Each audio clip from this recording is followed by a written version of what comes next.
This is the city. Los Angeles, California. I work here. I'm a cop.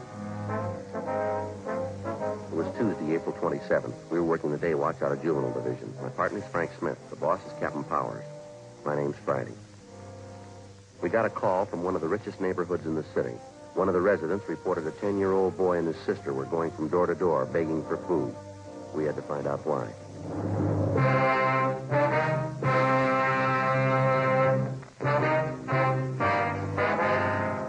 Just what I was telling you on the phone. A 10-year-old boy and his sister covering the neighborhood begging for food. You ready to go? Yeah, you arranged for a policewoman? Just did. Kids are supposed to come from a wealthy family. Huh? Enough money to live in the best part of town. Doesn't make sense. Sounds like a gag. Not according to the neighbor who phoned in. Yeah. She says the kids are half starved.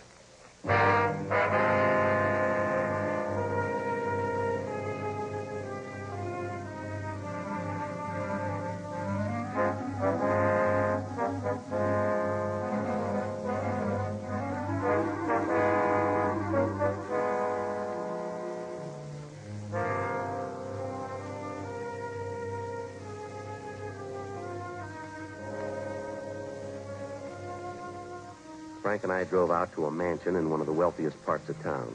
The other homes in the neighborhood were just as large, $50,000 and up. It was the last place in the city that you'd expect to find neighborhood children begging for food.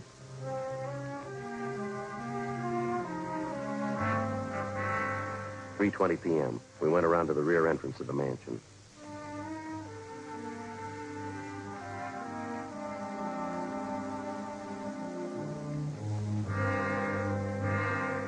We located the woman who'd called in the complaint, a Miss Jeanette Behan. She was employed as a laundress and cook by the owners of the house. They are from the house next door, officers. The children. As I explained on the phone. A boy about 10 years. A girl, 6 years old, I guess. Which side do they live on, Miss Behan? The house on the corner? No, the other side. Up here. Brown and white house. Are the children there now, do you know? No, but they were here this afternoon again. Here to the back door. Asking for something to eat. I do not understand it. Something must be wrong. Have they been around often, Miss Behan? 2 or 3 days. Maybe 4 days. At first, I thought they were fooling. But they were not. I gave them cookies, sandwiches. They were very hungry. They ate like they were starving. The little girl saved their cookies. She took them home with her. How about their parents? They home now? Excuse me. The potash.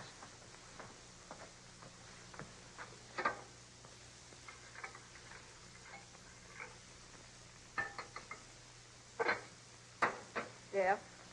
That's better. Yes, ma'am. No. I have not seen the mother the last few days. I understand they are divorced.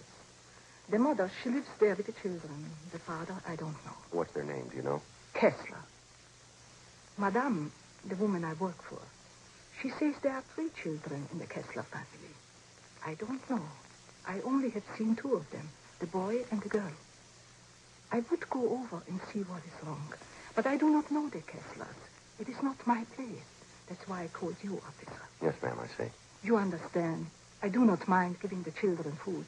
I think only something is wrong if they do not get it at home. Well, thanks very much for notifying us, Miss Behan. We'll look into it right away. I'm just curious, Miss Behan, but what's that you're making there? This? Napoleon. What's that? Napoleon. Do you know? Napoleon pastry. Oh, sure. Smells good, doesn't it? Thanks again, ma'am. Certainly, officer. If there's something I can do, will you let me know? Yes, ma'am. Thank you very much. Goodbye. Goodbye, ma'am. officer.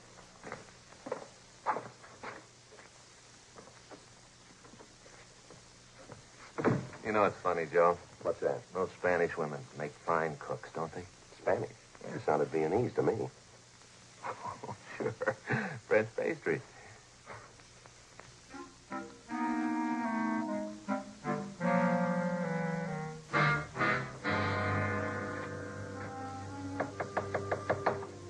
This name Kessler, they prominent in society? I don't know. There's a lot of them around. Could be. Want to try it again? Yeah.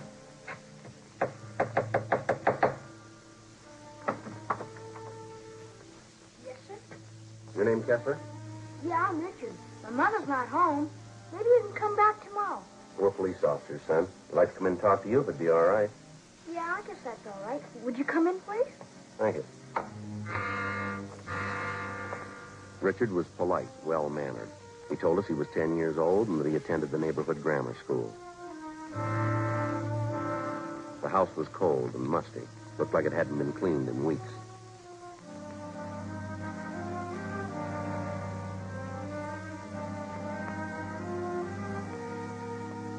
The boy showed us back to the kitchen where he was warming a can of soup that he'd borrowed from a neighbor.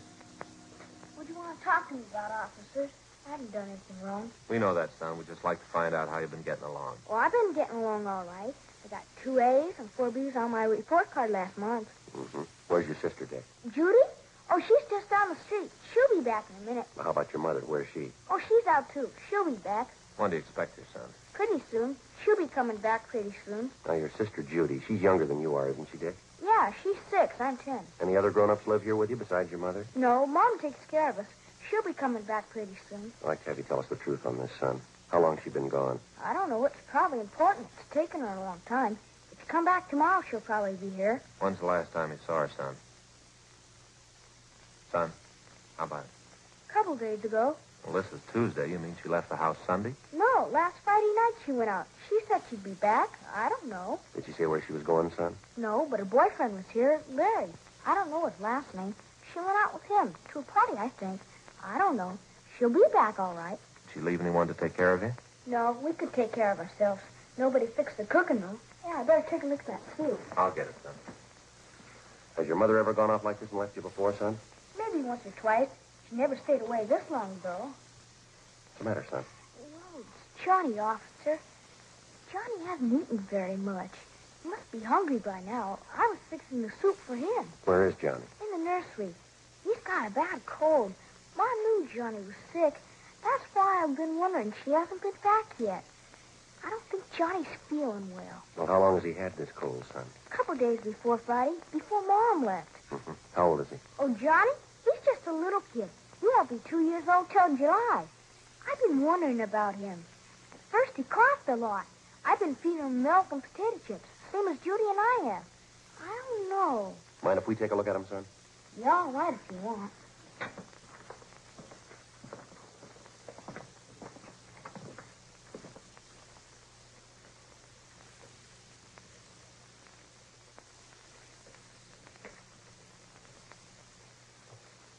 Has the doctor been out to see your brother? No, I thought of calling him, but I don't know the doctor's name. I was waiting until Mom got home. This is Johnny's room here. Would you come in, please? Sure.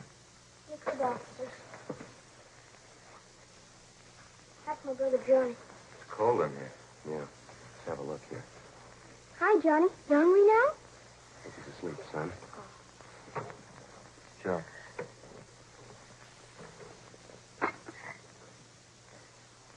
Yeah, look at his eyes.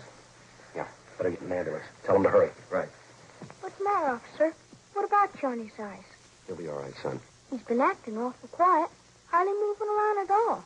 Most of the time, he's jumping around the crib like anything. Has anyone at all been in here to see him since Friday? Yes, sir. My sister Judy and I. We change his diapers and give him something to eat. I see. Gee, I wish Mom would get home. I'd sure like to talk to her. Yes, son, so would I.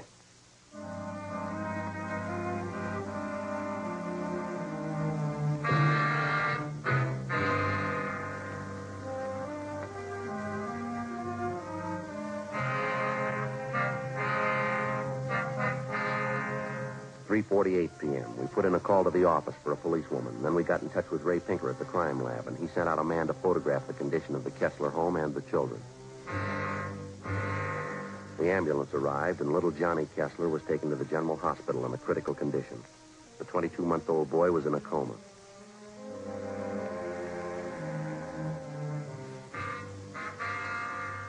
Richard Kessler and his sister Judy were taken to Georgia Street Juvenile Division and then transferred to Juvenile Hall. They were placed under protective custody, Section 700 Sub B, Welfare and Institution Code. They were held at Juvenile Hall, Lathrop Cottage, segregated from the delinquent juveniles in the adjoining building.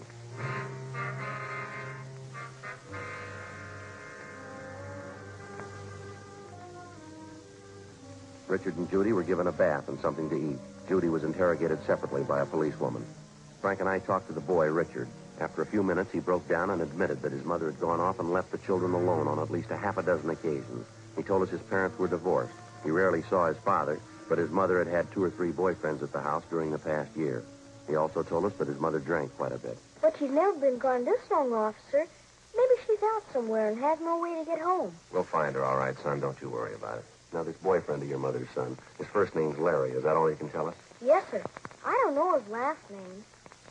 Are you going to keep us here all night, Judy and I? Well, it's just for a day or so, son. They'll take good care of you. Where'd they take Judy? She's right next door. You can see her in a minute. I'd like to see her right now if I could. I'm worried about her. All right, son. I'll see what I can do.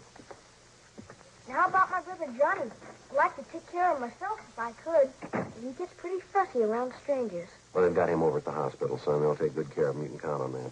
I don't know, officer. He gets pretty fussy. All right, we'll see if we can fix that up for you, too. Now, there's one thing I'd like to know, Dick. Do you have any relatives in Los Angeles? Any aunts, uncles, anyone like that? No, just my father, but I don't know where he lives. A nurse used to take care of us, Mrs. McIntosh. She was swell, but Mom fired her. Oh, how'd that happen? Would you know? No, I don't know. Maybe Mom was drinking. Miss McIntosh got mad at her. They had a big fight. Then Mom fired her. Now, this Mrs. McIntosh, do you know where you can find her? No, sir, I don't. Now, how about the other boyfriends your mother had, Dick? Do you remember any of their names? No, one of them was George something. I don't remember the other one. Joe? Yeah. See you a minute. Sure. Excuse me, I'll be right back, son.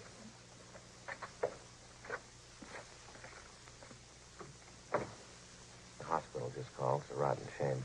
What's that? The Kessler boy, little Johnny. Yeah. He just died.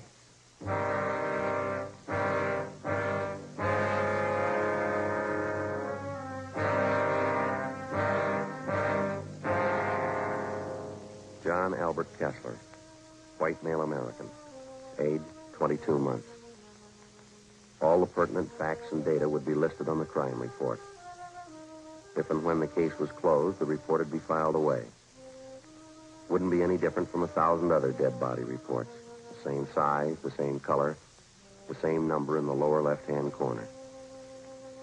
In the course of 10 or 20 years on the job, a police officer sees a lot of them. Most of them he forgets. A few of them he never forgets.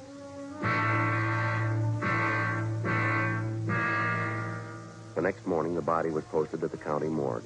It was found that the youngster had been suffering from malnutrition. The cause of death was due to a basal skull fracture. Homicide detail was notified. The search for the mother, Mrs. Jean Kessler, went on. We talked to her neighbors, all her friends that we could locate. We checked out an address book we found in Mrs. Kessler's personal effects. No luck. We got out a broadcast in an APB. Thursday, April 29th. Anything? Another blank. I was just thinking, Joe, the 2 kids, Richard and Judy. You think it might have happened that way? What do you mean? Well, they were taking care of little Johnny. They might have had an accident with him and afraid to tell us. Well, it's a possibility. Better chance it was somebody else, though. The mother? Well, we know Mrs. Kessler drinks quite a bit. She could have lost patience with the little fella. More chance of an accident there, don't you think? Yeah. Juvenile Friday. Oh, yeah. How are you, Bert? You did, huh? Where was that? I see. Yeah, you bet it does. Thanks very much, Bert. Bye. Might be something. Yeah. Woman answering Mrs. Kessler's description checked into a hotel on South Hope last night. Still registered? Checked out early this morning. She left a sport coat in the room. Yeah. Blood stains on it.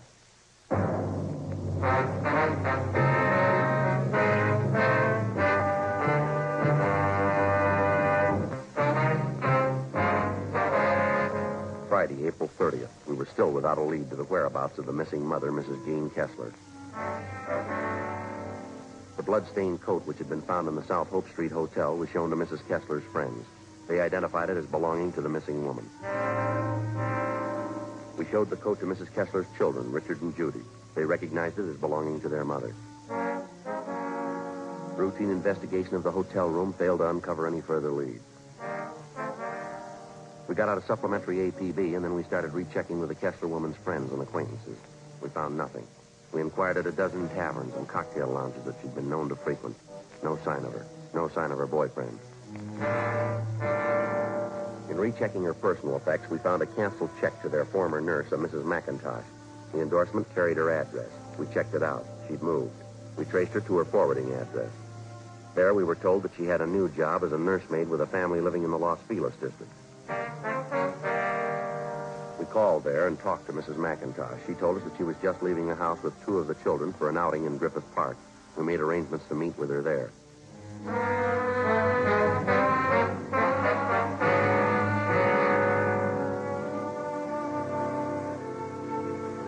At 1:55 p.m., we located Mrs. McIntosh in the Griffith Park Zoo.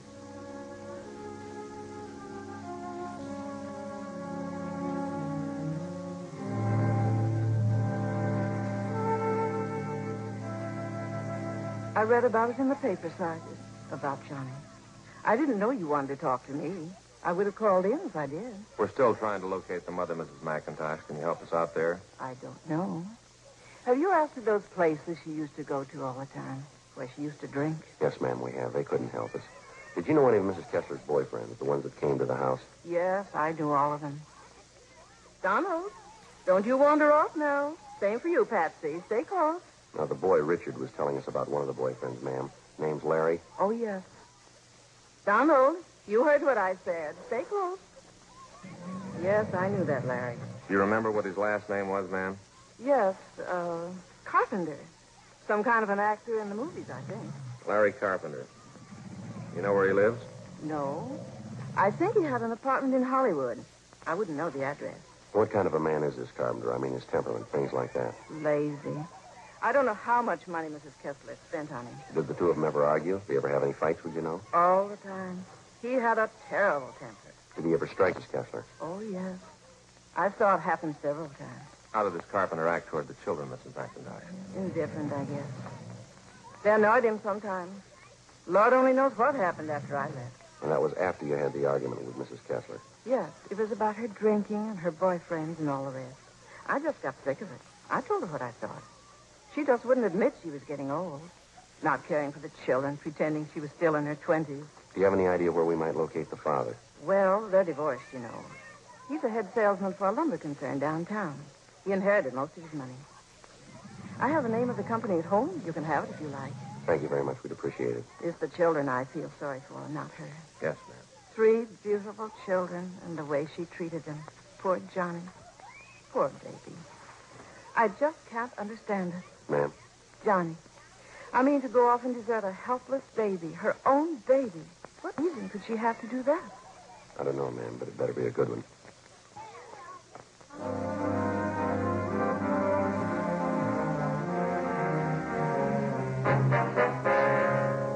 Friday, 4 p.m. Mrs. McIntosh called us at the office and gave us the business address of the missing woman's ex-husband, Richard Lane Kessler.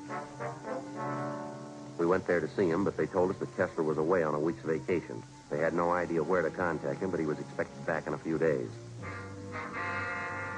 We called Central Casting and asked them to check their talent list for an actor by the name of Larry Carpenter. They had no such name listed. Saturday, May 1st. The Kessler children, Richard and Judy, remained in the custody of juvenile authorities. The search for their mother continued. Inquiries at the morgue, the city hospitals, and the drunk tank at the main jail still failed to turn up the missing woman.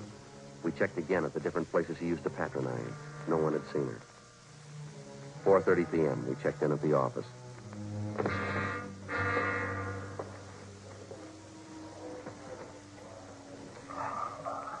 A lot of mileage today. Yeah, we haven't got much to show for it, have we? No. Not going to be much fun for those Kessler kids next Sunday. Why? What do you mean? Second Sunday in May.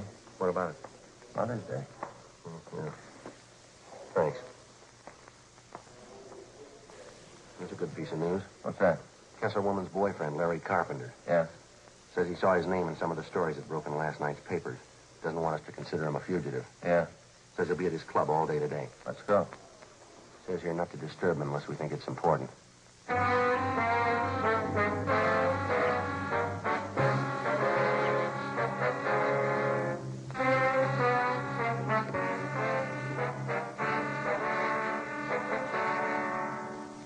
.25 p.m. Frank and I located Larry Carpenter in his club, back in one of the card rooms. Now, look, I told that cop when I called in, you weren't supposed to contact me here unless it was important. That little Kessler boy is dead, Carpenter. We think that's pretty important. But I don't know anything about that. You didn't have to interrupt me. That's an important man I was playing with. What do you want to know? Where's Miss Kessler? Why ask me? I don't know. You're a pretty good friend of hers. You were the last person seen with her. That was a week ago. Went out to a party last Friday night. I haven't seen her since the following Monday. Yeah, last Monday.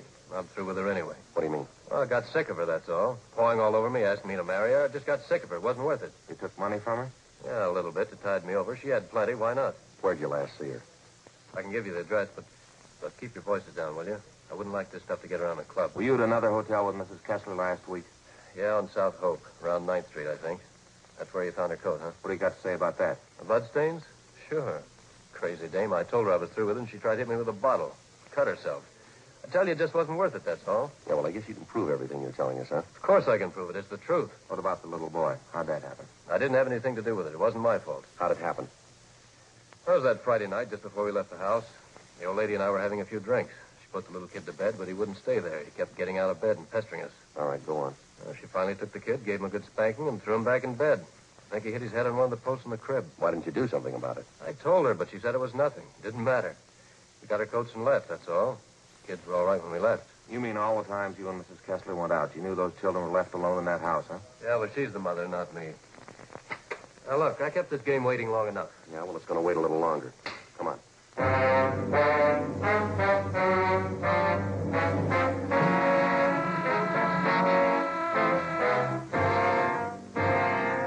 Larry Carpenter was taken downtown and held for questioning on suspicion of murder. He gave us the address of the hotel where he'd last seen Mrs. Kessler. Frank and I checked out the address. The desk clerk told us that a woman answering Mrs. Kessler's description was registered in a room on the second floor. Boy, they sure like their music here, don't they? Yeah.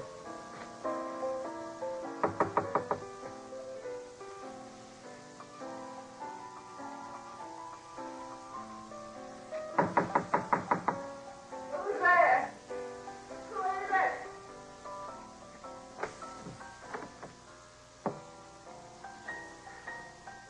You Mrs. Jean Kessler? Who are you? What do you want? Police officers. We want to talk to you for a minute. I didn't do anything. What do you want me for? It's about your children, Mrs. Kessler. I didn't do anything. Little Johnny was sick, that's all. It wasn't my fault. I didn't do anything. That's not what Carpenter says. Larry? Have you seen him? Is he coming back to me? All right, come on, lady. You better get up. But I've got to have Larry back. He's everything to me. I love him. Where is he? Now, look, lady, you've been gone over a week. Aren't you a little worried about your children? Oh, they're all right. I spend my life on children. I need Larry. Where is he? Here's your coat. Let us few drinks. I feel so. Yeah, sure. I need Larry so bad. I just love him. I just love him. He doesn't understand. I gave him all my love. I gave him every bit. Looks like you gave them too much. Huh? You didn't have any left for your children.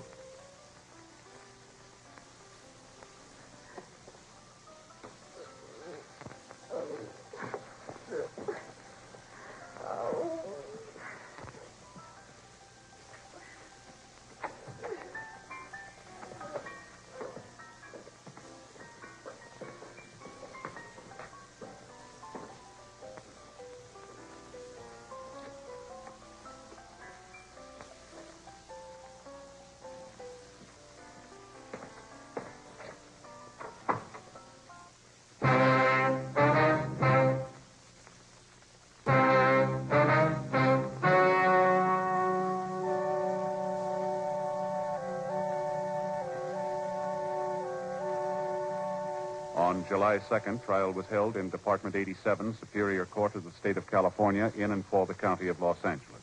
In a moment, the results of that trial. The suspect was tried and convicted of manslaughter, which is punishable by imprisonment in the state penitentiary for a period not to exceed 10 years. The Kessler children were placed in foster homes.